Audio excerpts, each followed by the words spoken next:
இந்த ஜனவரி, பிப்ரவரி, March, April, மேல போட்டு இதெல்லாம் தெய்வத்துடைய பேர்கள், ரோம தெய்வத்துடைய பேர்கள். ரோமன் கத்தோலிக்க அந்த கேலண்டர் தான் இது.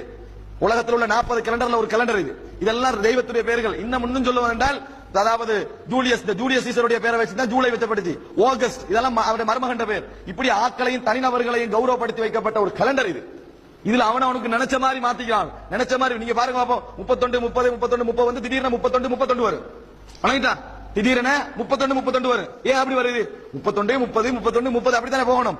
ஒரு இடத்துல 31 32 வரும். அது என்ன நடந்து சொல்லுங்க. ஆகஸ்டுக்கு அவரை கொஞ்சம் அந்த பாராட்ட நடத்துக்காக வேண்டி தூக்கி போட்டு அங்கிருந்து எங்கிருந்து பிப்ரவரியில இருந்து. அதான் பிப்ரவரி பாதிக்கப்பட்ட மாதிரி உலகத்துல வேற எந்த மாசம் பாதிக்கப்பட்டல கிறிஸ்தவ கேலண்டர்ல. வணங்கிட்டா ஏற்கனவே லீப் பண்றதுக்காக வேண்டி ஒரு நாள் அங்க எடுபட்டு குறைக்கிறதுக்கு காரணால இவருக்கு வேறவா எடுத்து என்னது ஆகஸ்ட் எனக்கு வேறவா எடுத்து இன்னொரு நாளை விட்டாங்க 28 ஆயிடுச்சு. அப்படி தேவையில்லாம மாற்றங்கள் செஞ்ச ஒரு கிறிஸ்டியன் கேலண்டர் அவங்களுக்குள்ளேயே உடன்பாடு இல்லை. அவங்களே விமர்சித்திருக்கிற கேலண்டர் அந்த கேலண்டரை கொண்டு போய் அவன் ஏதோ காலனித்துவ நாடுகளை திணிக்கப்பட்ட உலகத்துல எல்லா நாடும் பின்பற்ற இஸ்ரேல் இந்த கேலண்டரை இல்ல.